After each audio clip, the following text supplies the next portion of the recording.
ಇವತ್ತು ಹಲವಾರು ಕುಟುಂಬದಲ್ಲಿ ಒಂದು ಬಾಂಧವ್ಯಗಳು ಅಂತಕ್ಕಂಥದ್ದು, ಒಂದು ಮಮತೆ ಏನಿತ್ತು ಅದೆಲ್ಲ ಕಳೆದು ಹೋಗ್ತಾ ಇದೆ.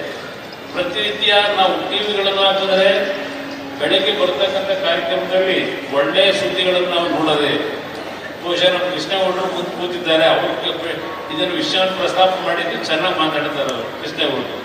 ಇವತ್ತು ಬೆಳಗ್ಗೆ ಇದ್ರೆ ಕುಟುಂಬದಲ್ಲಿ ತಂದೆನ ಮಕ್ಕಳು ಸಾಯಿಸೋದು, ಮಕ್ಕಳನ್ನ ತಂದೆ ಸಾಯಿಸೋದು, ಈ ರೀತಿಯ ಒಂದು ವಾತಾವರಣ ಒಂದು ಪ್ರತಿನಿತ್ಯ ಏನು ಗಮನಿಸ್ತಾ ಇದ್ದೇವೆ. ಇದು ನೋಡಿದಾಗ ಪ್ರತಿಯೊಬ್ಬರಿಗೂ ಒಂದು ರೀತಿಯ ಮನಸ್ಸಿನಲ್ಲಿ ನೋವಷ್ಟಿಲ್ಲ, ನಾನಂತೂ ಒಂಥರ ವೈರಾಗ್ಯಕ್ಕೆ ಒಳಗೋಗಿದ್ದೇನೆ ಅಂತಕ್ಕಂಥ ನನ್ನ ಅಭಿಪ್ರಾಯ ಇದೆ. ಎಲ್ಲ ನೋಡಿದಾಗ ಇಷ್ಟೆಲ್ಲ ಪ್ರಪಂಚ ಬೆಳೀತಾ ಇದ್ರು, ನಮ್ಮ ಸಂಸ್ಕೃತಿಯಲ್ಲಿರ್ತಕ್ಕಂಥ ನಮ್ಮ ಕುಟುಂಬಗಳ ಒಂದು ಅತ್ಯಂತ ಭಾವನಾತ್ಮಕವಾದಂಥ ಬಾಂಧವ್ಯವನ್ನು ನಾವೇನು ಹೊಂದಿದ್ದು ಒಂದು ಕಾಲದಲ್ಲಿ.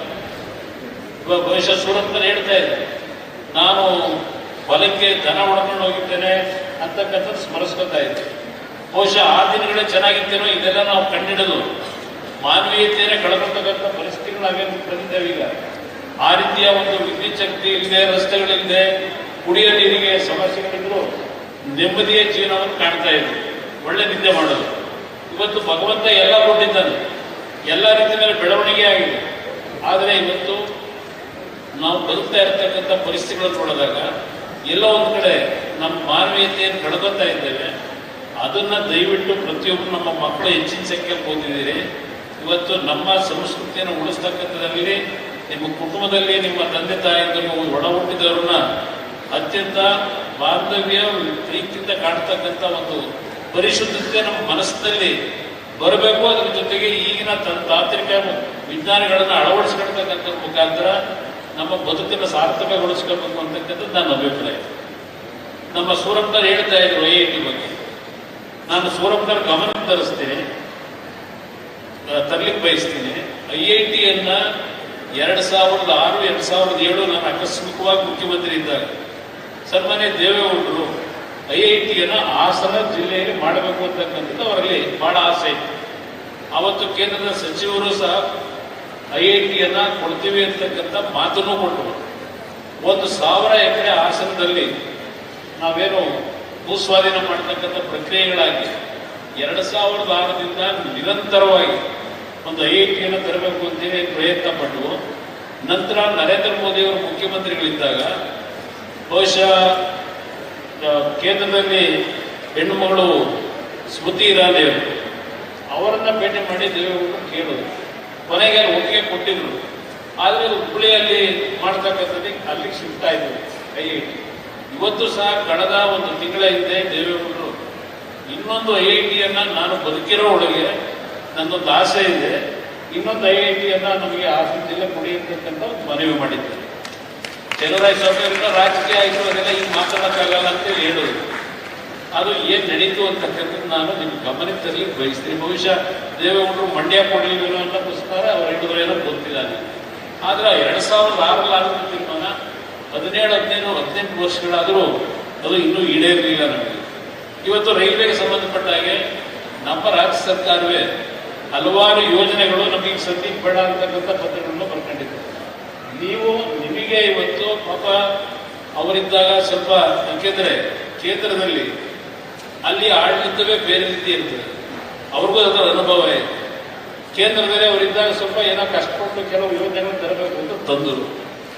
ಹಲವಾರು ಯೋಜನೆಗಳು ನಡೀತಾನೆ ಇದ್ದಾವೆ. ಆದರೆ ಇತ್ತೀಚೆಗೆ ಹಿಂದಿನ ಕೆಲವು ಸರ್ಕಾರದಲ್ಲಿ ತೀರ್ಮಾನ ತೆಗೆದುಕೊಂಡಿದೆ, 50% ರಾಜ್ಯ ಸರ್ಕಾರದ ಬಂಡವಾಳ ಹಾಕ್ತೀವಿ, ಅದ್ರ ಜೊತೆಗೆ ಲ್ಯಾಂಡ್ ಅಕ್ವಿಸಿಷನ್ ರಾಜ್ಯ ಸರ್ಕಾರವೇ ಮಾಡಿಕೊಡ್ತೀವಿ ಅಂತಕ್ಕಂಥ ಒಂದು ಕೇಂದ್ರ ಸರ್ಕಾರಕ್ಕೆ ಒಪ್ಪಿಗೆ ಕೊಟ್ಟಿದ್ರು.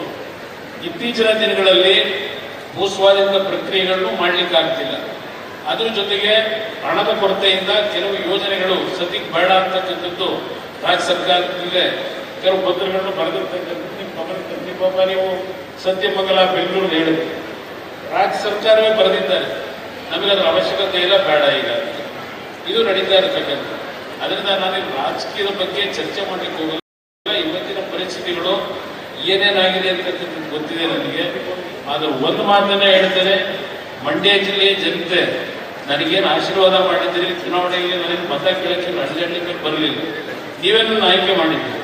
ಆದರೆ ಒಂದು ಮಂಡ್ಯ ಜಿಲ್ಲೆಯ ಜನತೆಗೆ ಈ ಒಂದು ಪುಣ್ಯಕ್ಷೇತ್ರದಿಂದ ಹೇಳ್ತೇನೆ, ಯಾವುದೇ ಕಾರಣಕ್ಕೂ ದ್ರೋಹ ಬಗೆದೆ ನಿಮ್ಮ ನಿರೀಕ್ಷೆಗಳನ್ನು ಯಾವುದಾದ್ರೂ ಒಂದು ರೀತಿಯಲ್ಲಿ ಏನು ತರಬೇಕು ಅಂತಕ್ಕಂಥದ್ದಕ್ಕೆ ನಾನು ಈಗಾಗಲೇ ಪ್ರಯತ್ನವನ್ನು ಕೊಟ್ಟಿದ್ದೇನೆ. ನಾನು ಎಂದೂ ಸಹ ಜಾಹೀರಾತಿನಲ್ಲಿ ನಾನು ಇದು ಮಾಡಿದ್ದೇನೆ ಅದು ಮಾಡಿದ್ದೇನೆ ಅಂತ ಎಲ್ಲೂ ಎಣಿಸ್ಕೊಳ್ಳಿಲ್ಲ. ಶಂಕುಸ್ಥಾಪನೆ ಕಾರ್ಯಕ್ರಮಕ್ಕೂ ನಾನು ಎಲ್ಲೂ ಹೋಗಲ್ಲ. ಆದರೆ ಇತ್ತೀಚೆಗೆ ಶಂಕುಸ್ಥಾಪನೆ ಕಾರ್ಯಕ್ರಮಕ್ಕೆ ಬರಬೇಕು ಅಂತಾರೆ. ನಾನು ಇದಕ್ಕೆ ಒಂದು ಉದಾಹರಣೆ ಕೊಡ್ತೇನೆ. ಚನ್ನಪಟ್ಟಣದಲ್ಲಿ ಸಾವಿರಾರು ಕೋಟಿ ಕೆಲಸ ಮಾಡಿದೆ, ಶಂಕುಸ್ಥಾಪನೆ ಮಾಡ್ಲಿಕ್ಕೆ ಹೋಗಲಿಲ್ಲ.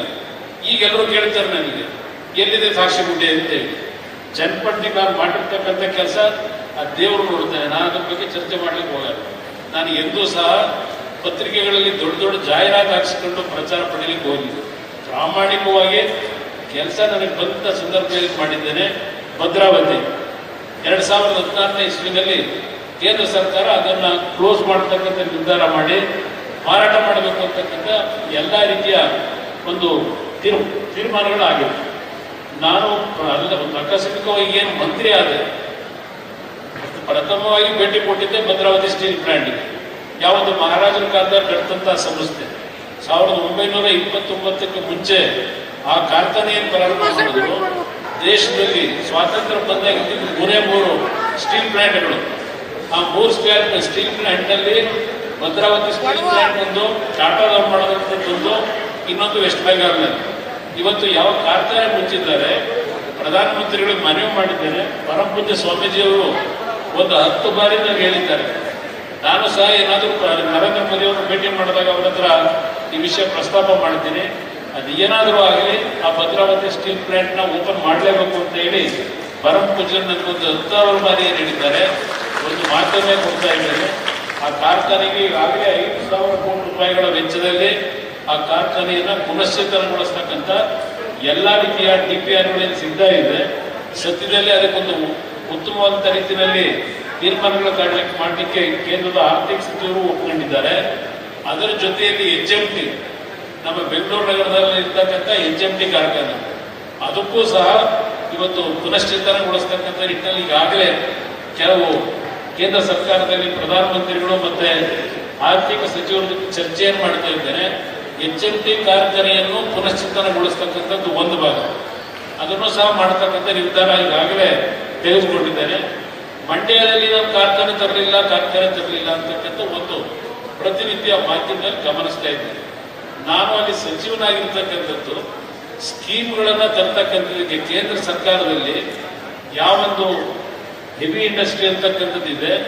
ಜನಗಳ ತಿಳ್ಕೊಂಡಿರ್ತದ್ದು ಕುಮಾರಸ್ವಾಮಿ ಅವರು ಕೈಗಾರಿಕಾ ಸಚಿವರು ಅವ್ರು ಮನಸ್ಸು ಮಾಡೋದು ಯಾವ ಕಾರ್ಖಾನೆ ಬೇಕಾದ್ರೆ ತರ್ಬೋದು ಅಂತಕ್ಕಂಥದ್ದು ಒಂದು ಪ್ರಚಾರ ನಡೀತಿದೆ. ನಾನು ಕೇಂದ್ರದಲ್ಲಿ ಕೈಗಾರಿಕಾ ಸಚಿವನಾಗಿರ್ತಕ್ಕಂಥದ್ದು ಕೆಲವು ಸ್ಕೀಮ್ಗಳೇನಿದೆ ಆ ಸ್ಕೀಮ್ಗಳನ್ನು ಯಾವ ರೀತಿ ಅಳವಡಿಸಬೇಕು ಅಂತಕ್ಕಂಥದ್ದಕ್ಕೆ ಅಷ್ಟೇ ಸೀಮಿತವಾಗಿರತಕ್ಕಂಥದ್ದು. ಕೈಗಾರಿಕೆಗಳನ್ನು ತರ್ತಕ್ಕಂಥದ್ದು ರಾಜ್ಯ ಸರ್ಕಾರದ ವ್ಯಾಪ್ತಿ ಬರ್ತಕ್ಕಂಥದ್ದು, ಕೈಗಾರಿಕೆಗಳನ್ನು ತರತಕ್ಕಂಥದ್ದು. ನನ್ನ ಮೇಲೆ ಕೆಲವು ದೂರುಗಳನ್ನೇನು ಮಾಡಿದ್ರು. ನನ್ನ ಇಲಾಖೆಯಲ್ಲೇ ಇವತ್ತು ಯಾವೊಂದು ನಾವು ಮುಂದಿನ ದಿನಗಳಲ್ಲಿ ಈಗ ಪ್ರಧಾನಮಂತ್ರಿಗಳು ನಿರ್ಮಲಾ ಸೀತಾರಾಮನ್ ಅವರು ಬಜೆಟ್ ಮಾಡಿದ್ದಾರೆ. ಆ ಬಜೆಟ್ನಲ್ಲಿ ಯಾವೊಂದು ಇಲಾಖೆಯಲ್ಲಿ ನಮ್ಮ ಇಲಾಖೆಗೆ 15,000 ಕೋಟಿ ರೂಪಾಯಿಗಳನ್ನು ಕೊಡ್ತಕ್ಕಂಥ ಮುಖಾಂತರ ಇನ್ಫ್ರಾಸ್ಟ್ರಕ್ಚರ್ ಆ್ಯಂಡ್ ಡೆವಲಪ್ಮೆಂಟ್ ಮಾಡ್ತಕ್ಕಂಥದ್ದಕ್ಕೆ ಒಂದು ಅವಕಾಶ ಏನು ಕೊಟ್ಟಿದ್ದಾರೆ. 1,000 ಕೋಟಿ ವೆಚ್ಚದಲ್ಲಿ ಮಂಡ್ಯದಲ್ಲಿ ನಮ್ಮ ಇಲಾಖೆಯಲ್ಲಿ, ಏಕೆಂದರೆ ನನಗೆ ದೂರ ಬರಬಾರದು ಆ ದೃಷ್ಟಿಯಿಂದ ಮುಖ್ಯಮಂತ್ರಿಗಳಿಗೂ ಪತ್ರ ಬರೆದಿದ್ದೇನೆ. ಇಲ್ಲಿ ರಾಜ್ಯ ಸರ್ಕಾರದಲ್ಲಿ ನಮ್ಮ ಶಾಸಕರುಗಳು ನಮ್ಮ ಬಂದರೆ ನಾವು 100 ಎಕರೆ ಕೊಡ್ತೀವಿ, 200 ಎಕರೆ ಕೊಡ್ತೀವಿ, ಕಾರ್ಖಾನೆ ತಗೊಂಡ್ಬಂದಿ ಅಂತ. ಕಾರ್ಖಾನೆ ಮಾಡಲಿಕ್ಕೆ ಜಾಗ ಕೊಡಲಿಕ್ಕೆ ಶಾಸಕರಿಗೆ ಅಧಿಕಾರ ಇದೆಯೋ KDV ಮಾಡಬೇಕು. ಇದನ್ನು ಅರ್ಥ ಮಾಡ್ಕೊಳ್ಳೋದಿಲ್ಲ. ಆದರೆ ಒಂದು ಮಾತು ಹೇಳ್ತೇನೆ, ಯಾವೊಂದು ಇರ್ತಕ್ಕಂಥ ಅವಕಾಶದಲ್ಲಿ ಮಂಡ್ಯದಲ್ಲೂ ಸಹ ಯಾವುದಾದ್ರೂ 1-2 ಕಾರ್ಖಾನೆಗಳ ತರ್ತಕ್ಕಂಥ ನಿಟ್ಟಿನಲ್ಲಿ ನನ್ನದೇ ಆದಂಥ ರೀತಿಯಲ್ಲಿ, ಅಲ್ಲಿಯ ಕೇಂದ್ರದ ಆಡಳಿತವೇ ಬೇರೆ ರೀತಿ ಇದೆ. ಆದರೂ ಸಹ ನನ್ನದೇ ಆದಂಥ ರೀತಿಯಲ್ಲಿ 2 ಕಾರ್ಖಾನೆಗಳನ್ನು ಯಾವ ರೀತಿ ತರಬೇಕು ಅಂತಕ್ಕಂಥದ್ದು ಈಗಾಗಲೇ ತೀರ್ಮಾನ ಮಾಡಿದ್ದೇನೆ ಅಂತಕ್ಕಂಥದ್ದು ಈ ವೇದಿಕೆ ಮುಖಾಂತರ ಏನು ಹೇಳ್ತಿದ್ದಾರೆ. ಈ ಕ್ಷೇತ್ರ ನಮಗೆ ದೈವ ಕ್ಷೇತ್ರ ಇದೆ. ಈ ಕ್ಷೇತ್ರದಿಂದ ಹೇಳಬೇಕಾದ್ರೆ ನಾನು ಆ ಧೈರ್ಯದಿಂದ ಹೇಳ್ತಾ ಇದ್ದೇನೆ. ಯಾವುದೇ ಕಾರಣಕ್ಕೂ ಮಂಡ್ಯ ಜಿಲ್ಲೆಯ ಜನತೆಗೆ ಯಾವುದೇ ರೀತಿಯ ಅವರಿಟ್ಟಿರ್ತಕ್ಕಂಥ ನಂಬಿಕೆಯನ್ನು ಹುಸಿಗೊಳಿಸ್ತಕ್ಕಂಥವನ್ನಲ್ಲ. ಇದನ್ನ ಸಾಬೀತು ಮಾಡ್ತೀನಿ ಅಂತಕ್ಕಂಥದ್ದು ಭಾರತ ಪೂಜೆ ಸಂವಿಧಾನದಲ್ಲೇ ಹೇಳ್ತಕ್ಕಂಥದ್ರ ಮುಖಾಂತರ ಇಲ್ಲಿ ರಾಜಕೀಯದ ಒಂದು ಬೆರಕೆ ಬೇಕಿಲ್ಲ. ಇವತ್ತು ಎಲ್ಲರೂ ಜೊತೆಗೂಡಿ ಈ ಜಿಲ್ಲೆಗೆ ಏನು ಆಗಬೇಕು ಅಂತಕ್ಕಂಥದ್ದಕ್ಕೆ ಪ್ರಾಮಾಣಿಕ ಪ್ರಯತ್ನ ಪಡೋಣ ಅಂತಕ್ಕಂಥದ್ದನ್ನ ಈ ಸಂದರ್ಭದಲ್ಲಿ ಹೇಳಿ ಬಹಳ ಜಾಸ್ತಿ ಮಾತಾಡೋದೇನೋ ಗೊತ್ತಿಲ್ಲ ನನಗೆ, ಕ್ಷಮಿಸಿ. ಇವತ್ತು ಯಾವುದೇ ರೀತಿಯ ಅನುಮಾನಗಳ ಬೇಕಿಲ್ಲ. ಕರ್ನಾಟಕ ರಾಜ್ಯದ ಹಲವಾರು ಸಮಸ್ಯೆಗಳಿವೆ. ಇವತ್ತು ದೇವೇಗೌಡರು ಏನು ಅವರ ಹೋರಾಟದಲ್ಲಿ ಪಂಕ್ತಿ ಹಾಕಿದ್ದಾರೆ, ಅದನ್ನು ಮುಂದುವರಿಸ್ತಕ್ಕಂಥದ್ರಲ್ಲಿ ಯಾವುದೇ ರೀತಿಯಲ್ಲಿ ನಾವು ಹಿಂದೆ ಸರಿತಕ್ಕಂಥ ಪ್ರಶ್ನೆ ಇಲ್ಲ. ನಿಮ್ಮ ಜೊತೆಯಾಗಿ ನಿಮ್ಮ ಧ್ವನಿಯಾಗಿ ನಾವು ಇರ್ತೇವೆ. ಈ ಮಠದ ವಿಷಯದಲ್ಲಿ ಪರಮ ಪೂಜ್ಯರಿಗೆ ಇವತ್ತೇನು ಎಲ್ಲ ರೀತಿಯ ಈ ಒಂದು ವಿಶ್ವ ಯಾವ ದಿಕ್ಕಿನಲ್ಲಿ ಹೋಗ್ತಾ ಇದೆ, ನಾವು ಯಾವ ರೀತಿ ಹೋಗಬೇಕು ಅಂತಕ್ಕಂಥ ಎಲ್ಲ ರೀತಿಯ ವಿಜ್ಞಾನದ ಅವರಿಗೆ ಇರ್ತಕ್ಕಂಥ ಒಂದು ಶಕ್ತಿ ಏನಿದೆ ಅದನ್ನು ಉಪಯೋಗ ಮಾಡಿ ಈ ಒಂದು ಕ್ಷೇತ್ರದಿಂದ ಹಲವಾರು ವಿಶ್ವವಿದ್ಯಾಲಯಗಳಲ್ಲಿ, ಇಂಜಿನಿಯರಿಂಗ್ ಕಾಲೇಜುಗಳು, ಮೆಡಿಕಲ್ ಕಾಲೇಜುಗಳು ಏನಿದೆ, ಇವತ್ತಿನ ಒಂದು ವೇಗ ಏನಿದೆ ಅಥವಾ ಇವತ್ತಿನ ಒಂದು ಹಾದಿ ಏನು ಹೋಗ್ತಾ ಇದೆ ಸೈಂಟಿಫಿಕಲಿ, ಅದಕ್ಕೆ ಯಾವ ರೀತಿ ಮಕ್ಕಳನ್ನ ತಯಾರು ಮಾಡಬೇಕು ಅಂತ ಬಹುಶಃ ನಾವು ಹೇಳಬೇಕಾಗಿಲ್ಲ. ನಿಮಗೆಲ್ಲ ವಿಷಯ ಗೊತ್ತಿದೆ. ನಿಮ್ಮಿಂದ ದೊಡ್ಡ ಮಟ್ಟದಲ್ಲಿ ನಮ್ಮ ವಿದ್ಯಾರ್ಥಿಗಳಿಗೆ ಶಿಕ್ಷಣದಲ್ಲಿ ಒಂದು ಉತ್ತಮವಾದಂಥ ಬದುಕನ್ನು ಕಾಣ್ತಕ್ಕಂಥ ನಿಟ್ಟಿನಲ್ಲಿ ತಮ್ಮಿಂದ ದೊಡ್ಡ ಮಟ್ಟದ ಒಂದು ಕಾರ್ಯ ಆಗ್ತಕ್ಕಂಥದ್ದಕ್ಕೆ ಭಗವಂತ ನಿಮ್ಮನ್ನು ಇವತ್ತು ಈ ಒಂದು ಪೀಠದಲ್ಲಿ ಕೂರಿಸಿದ್ದಾರೆ ಅಂತಕ್ಕಂಥ ನನ್ನ ಅಭಿಪ್ರಾಯ. ನಿಮ್ಮಿಂದ ಈ ಸಮಾಜಕ್ಕೆ ಒಳ್ಳೆಯದಾಗಬೇಕು. ಎಲ್ಲರಿಗೂ ನನ್ನ ನಮಸ್ಕಾರಗಳು ತಿಳಿಸ್ತೀನಿ.